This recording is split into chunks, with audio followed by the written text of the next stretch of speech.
매일 성경과 함께하는 오늘의 큐티 시간입니다. 11월 18일 오늘의 말씀은 욥기 13장 20절에서 14장 22절입니다.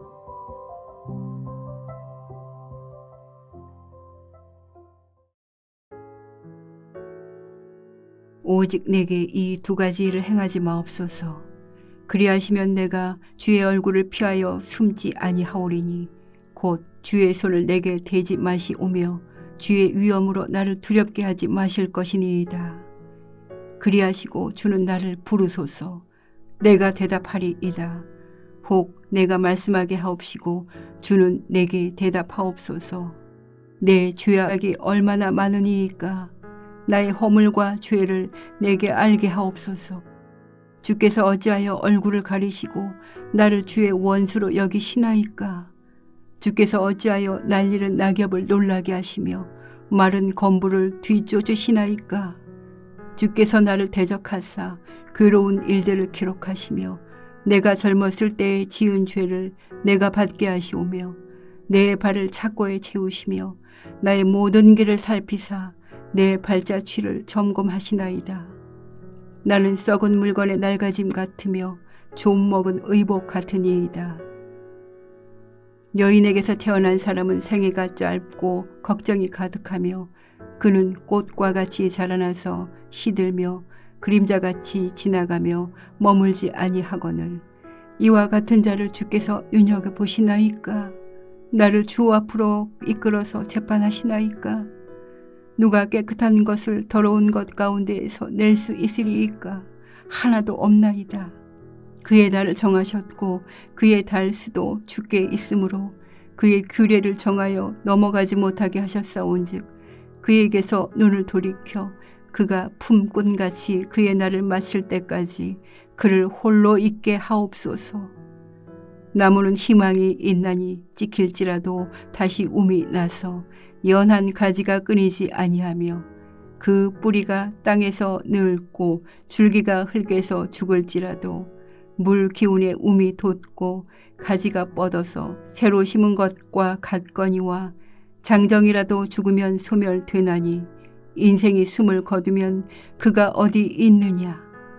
물이 바다에서 줄어들고 강물이 잦아서 마름같이 사람이 누우면 다시 일어나지 못하고 하늘이 없어지기까지 눈을 뜨지 못하며 잠을 깨지 못하느니라.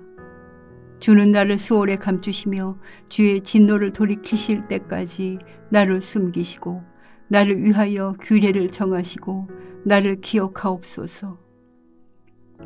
장정이라도 죽으면 어찌 다시 살리이까. 나는 나의 모든 고난의 날 동안을 참으면서 풀려나기를 기다리겠나이다. 주께서는 나를 부르시겠고 나는 대답하겠나이다. 주께서는 주의 손으로 지으신 것을 기다리시겠나이다. 그러하온데 이제 주께서 나의 걸음을 세시오니 나의 죄를 감찰하지 아니하시나이까. 주는 내 허물을 주머니에 봉하시고 내 죄악을 싸매시나이다. 무너지는 산은 반드시 흩어지고 바위는 그 자리에서 옮겨가고 물은 돌을 닳게 하고 넘치는 물을 땅의 티끌을 씻어버리나이다. 이와 같이 주께서는 사람의 희망을 끊으시나이다.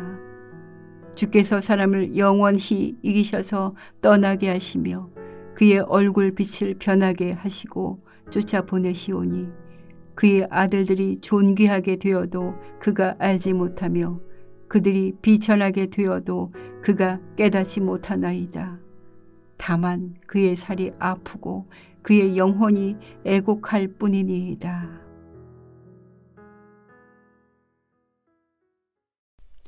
다윗은 시편 62편 8절에서 백성들아 시시로 그를 의지하고 그의 앞에 마음을 토하라. 하나님은 우리의 피난처시로다 라고 고백합니다. 피난처 되신 하나님께 마음을 토로하시는 하루 되시길 예수님의 이름으로 축복합니다.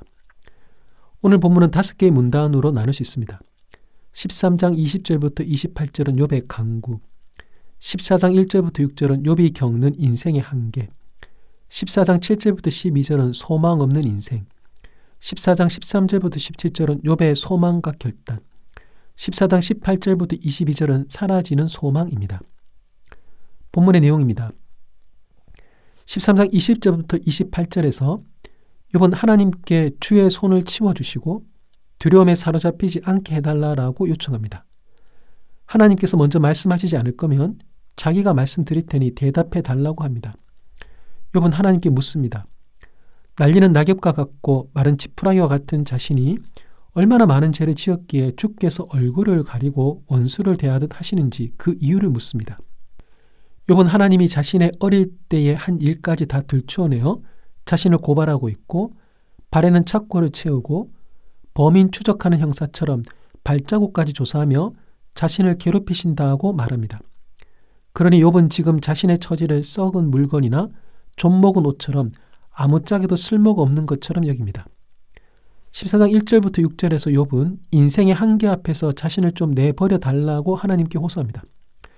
인생은 오늘 피었다가 내일 지는 꽃처럼 짧고 그마저도 괴로움으로 가득 차 있고 인간은 하나님의 깨끗함에 미치지 못하는 더러운 존재인데 그런 인간을 하나님께서 감시하고 심판하겠다고 하시니 욥으로서는 이해할 수가 없습니다. 욥은 품꾼이 맡은 일을 끝내면 쉼을 가질 수 있는 것처럼 자신을 괴롭게 하지 마시고 제발 남은 날들만이라도 편히 살 수 있게 해달라고 간청합니다. 14장 7절부터 12절에서 욥은 소멸되어 사라지는 인생의 허망함에 대해 애통해합니다. 욥은 찍힌 나무라 해도 희망이 있다고 말합니다. 그 나무의 뿌리가 늙었어도 뿌리에 물이 공급되면 다시 싹이 나기 때문입니다. 하지만 사람은 그렇지 않습니다. 한번 죽으면 다시 생명의 싹을 나게 할 수 없습니다. 죽으면 다시 일어나지 못하고 하늘이 없어질 때까지 깨어나지 못하고 잠을 자야 합니다. 이렇게 허무하고 짧은 인생을 사는 것이 인간인데 자신을 왜 이렇게 호되게 다루시는지를 욥은 이해할 수가 없습니다. 14장 13절부터 17절에서 욥은 하나님의 진노가 가라앉을 때까지 자신을 수월에 감춰달라고 부탁합니다. 욥이 겪는 고난이 너무 크다 보니 이런 불가능한 일마저 하나님께 부탁을 하고 있습니다. 욥은 수월에 있는 자기를 주님이 다시 불러주시면 범인을 추적하듯 발자국까지 조사하는 일은 이제 더 이상 없을 것이니 자신의 허물과 죄악을 주머니에 넣고 꽁꽁 싸매어 달라고 부탁합니다. 14장 18절부터 22절에서 욥은 다시 절망합니다. 산이 무너지고 바위가 굴러 떨어지고 물이 돌을 딸게 하고 물살이 흙을 씻어버리듯이 자신의 모든 희망이 사라져 버렸기 때문입니다. 사람을 이겨 죽음으로 가게 하는 하나님으로 인해 모든 희망이 사라졌습니다. 이제 후손들에게 신경 쓸 겨를이 없고 다만 자기의 아픈 몸 하나 챙기기에 급급할 뿐입니다. 하나님은 어떤 분이십니까? 욥은 하나님께 자기에 대한 징계의 손을 거두시고 두려움으로 임하지 마시고 자기의 죄가 무엇인지 말씀해 달라고 요청합니다. 하지만 하나님은 얼굴을 가리실 뿐 아니라 자신을 원수로 여기시는 것 같습니다.